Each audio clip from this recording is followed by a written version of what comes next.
itself. So, speaking of stories that have kind of come up in response, because this story has also been considered to be a response to this political scandal, a Dispatch has revealed that Jennie and G Dragon have been dating for over a year. I see your head, John. I think we all kind of have a little bit of Genkai feelings still, don't we?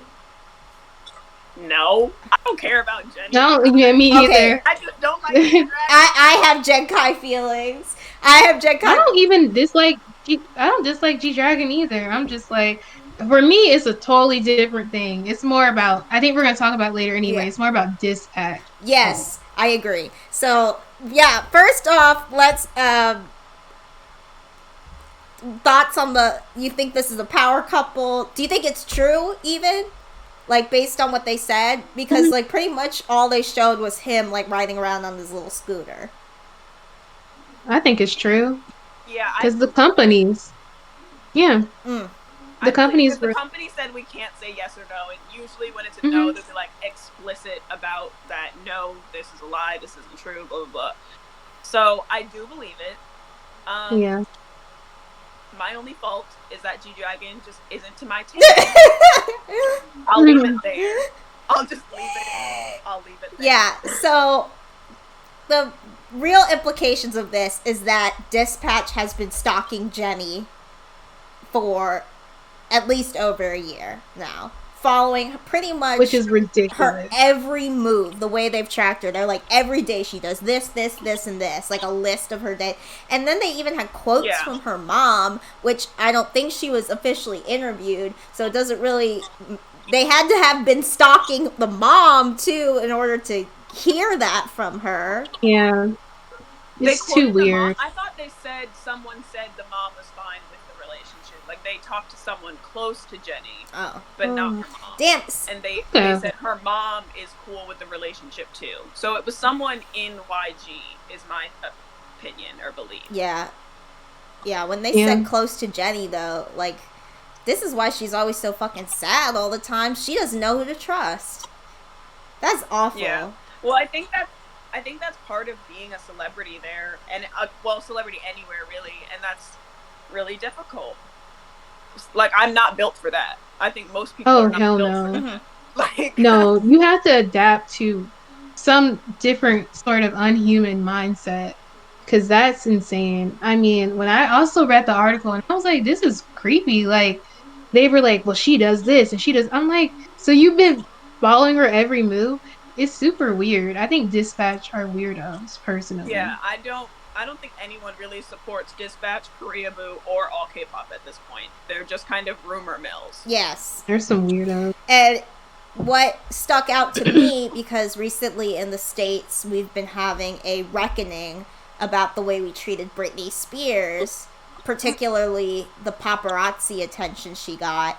And then I grew up in Los Angeles, so I remember, like, going to the grocery store and seeing paparazzi, you know, waiting in the bushes for people to come out, because it was a rumor that they were, like, and it wasn't even, like, nice restaurants or anything like that. I mean, of course they were there too, but, like, it was, like, Starbucks. It was, like, really just, like, mundane stuff. Paparazzi would be everywhere stalking these people. And they would do kind of, like, everything to get out of their way. And so it's really reminding me of that situation. And the way they treat Jennie kind of, like, as this, like, Korea's sweetheart, but also, like, they slut shame her, and, you know, they're all up in her relationships and things like that. And you know, even the Jen Kai, like, breakup reminds me of Britney and Justin Timberlake. It's just giving me a lot of parallels to that. And then I also can't help but think of all of the K-pop stars, like Sully and Jonghyun, who have been so hurt by the media pressure that idols face that they ended up committing suicide.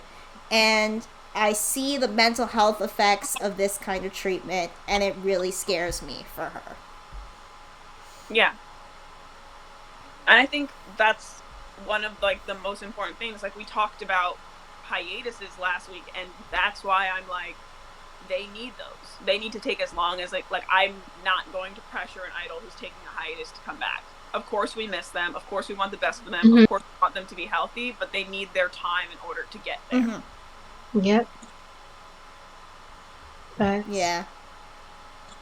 And it's been a crazy ride for her, and it just sucks because she seemed so happy at the beginning of this year, and she's probably gonna go disappear again for a little bit, and it's like we just got her back.